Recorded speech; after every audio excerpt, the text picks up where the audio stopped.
గద్వాల ప్రభుత్వ ఆసుపత్రిలో ఒక అనాథ శవం విషయంలో పోలీసులు డాక్టర్లకు మధ్య వివాదం జరిగింది. ఎండవేడికి తాళలేక రోడ్డు పక్కన బిచ్చగాడు చనిపోవడంతో శవాన్ని పోలీసులు ఆసుపత్రికి తీసుకొచ్చారు.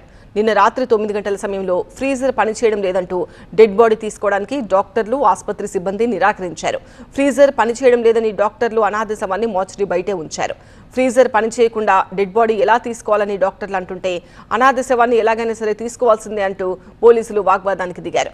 ఘటనలో వైద్య సిబ్బంది అశ్రద్ధేమీ లేదన్నారు ఆసుపత్రి సూపరింటెండెంట్ ఝాన్సీ. ప్రైవేట్ ఫ్రీజర్ సమకూర్చాలని కోరితే పోలీసులు అగ్రెసివ్గా మాట్లాడారని ఆసుపత్రి మెడికల్ ఆఫీసర్తో పోలీసులు ఘర్షణకు దిగినట్టు చెప్పారు. ఫ్రీజర్ సమస్యను ఉన్నతాధికారుల దృష్టికి తీసుకెళ్లాం, త్వరలోనే రిపేర్ పూర్తి చేస్తామన్నారు.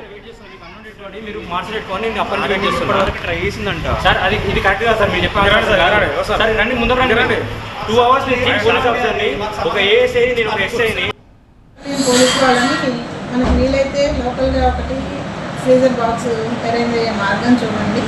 మనం 4 days నుంచి ఇబ్బంది పడుతున్నాము ఫ్రీజర్ బాగాలేక.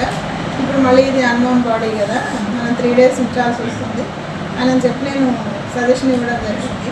దానికి పోలీస్ వాళ్ళు కొంచెం అగ్రెసివ్గా మాట్లాడుతూ మాకు ఫండ్స్ ఏమి ఉండవు మేడం, ఇప్పుడు ఫ్రీజర్ బాక్స్కి 2000 3000 అడుగుతారు వాళ్ళు. మా క్యాజువాలిటీ మెడికల్ ఆఫీసర్ వాళ్ళతో కొంచెం బాగా ఘర్షణ పడడం జరిగింది అని నాకు తెలిసింది. నేను మా వర్కర్స్ ద్వారానే ఫ్రీజర్ బాక్స్ తెప్పించి బాక్స్లో బాడీని పెట్టించడం జరిగింది. వేరే అశ్రద్ధ అనేది, డ్యూటీలో అశ్రద్ధ అనేది ఇటు నా వల్ల కానీ అటు మా క్యాజువాలిటీ మెడికల్ ఆఫీసర్స్ వల్ల కానీ